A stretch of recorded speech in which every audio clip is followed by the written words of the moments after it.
Okay, I'm here at the departure board. We have Belgrade, I can't make that, right? It is now 20 to 5, Riga. I guess I can't make anything that's like less than an hour away. It has to be after 5:40. Let's go to 5:40. We have Düsseldorf, not going to Düsseldorf, Stuttgart, Berlin. So I think Germany is not somewhere where I would like to go on this trip. Bologna. 45 Paris, I've been there.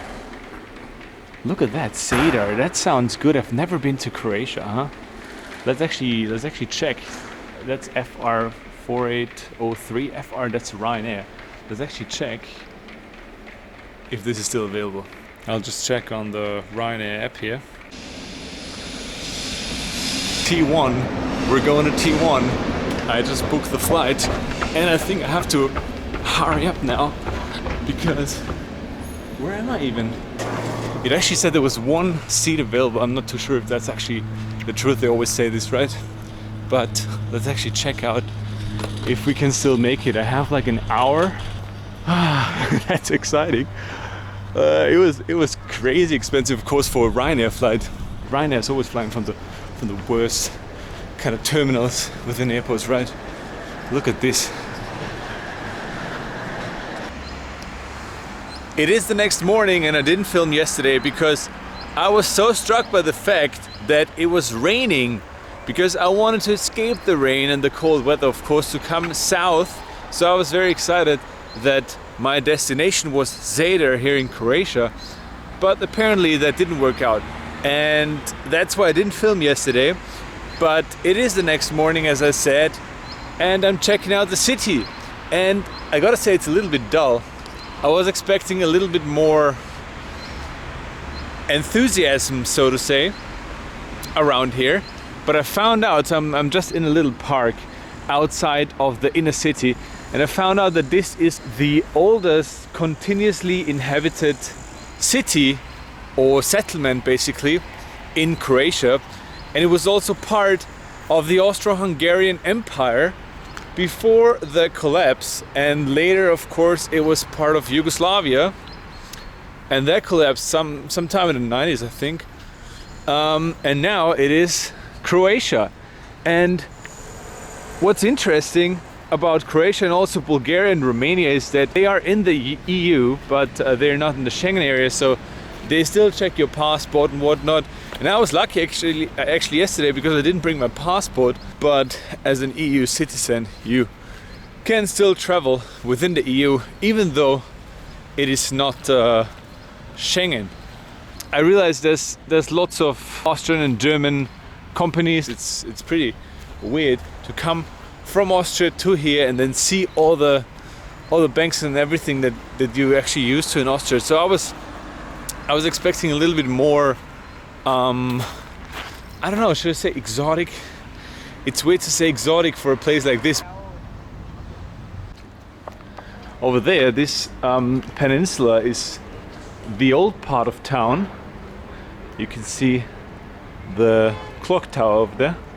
But walking along here, there's quite an amount of boats, bigger and smaller ones, and I suspect that many of them are fishermen's boats from like private fishermen that then go out to sell the fish that they caught on the market. There was a market that I was walking through earlier. It's very funny that on one hand you have all these tourist attractions and all these tourist hotels and bars and restaurants and whatnot, and then if you just come outside of this main peninsula, of the main old town, which is behind these walls, of course, then this is what it looks like pretty rundown. I don't know what this is, an industrial area, parking lot. The city was actually the most important city in the Middle Age, from like the 10th to the 14th century AD, but first inhabited by the Romans like 200 BC or something. And then they built these walls and built like the main old city that is still there today, from 1000 to like 1400 AD. We're gonna go through these gates over there where there's no roads and cars going in and out. And let's first check out this soccer field. I'm not too sure if this is in use still, but yeah, like I said, this is what it looks like just outside of the main tourist attraction square. It's so weird. Also, Croatia has so many different cities that people go to, and they're basically all the same. They basically all have an industrial, yeah, newer part of the city on shore, on the mainland, so to say, and then they have like a small peninsula like Šibenik and Split and Dubrovnik and Zadar here.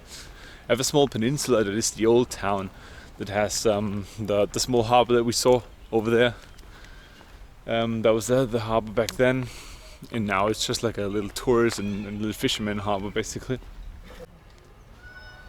So this is one of the gates we're walking through right now.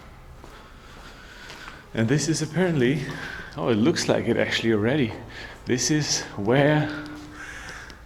how in the Middle Ages, how you would enter the old town. I suspect there were some guards or whatever. But check it out, this is some kind of botanical garden or just a little park, and then these old houses just right outside the old city walls of the old town. And then you have palm trees and you have those big trees. It's very humid also here.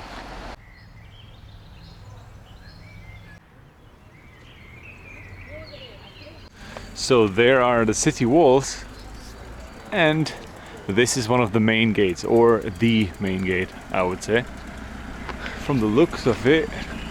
And let's just walk straight through. Oh, maybe no, because the cars are coming. Let's see. Okay, from this side it doesn't look too interesting, but yeah. So this is the entrance into the old town. I love to wander around these little medieval alleys and just see how people hang up the laundry outside of there, something like that.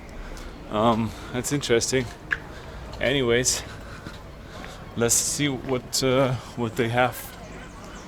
What they have here.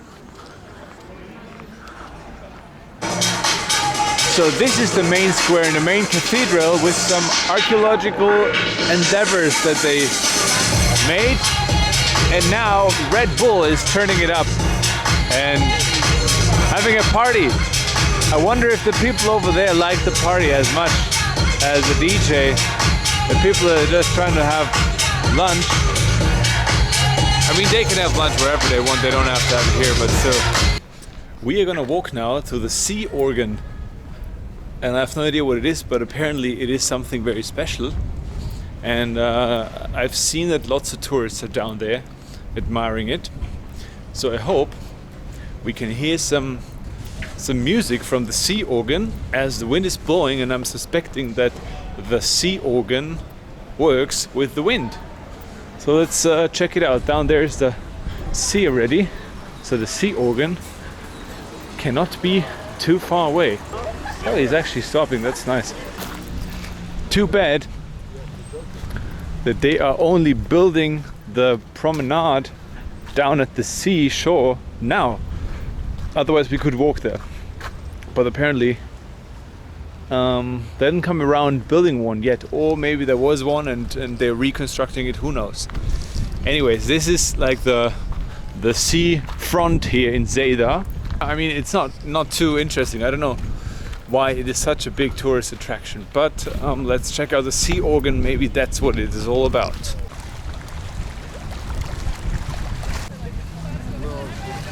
So this apparently is a sea organ, and through those holes I suspect that the sound comes through, and the sound is created through the wind and the waves that come that like push air through those holes.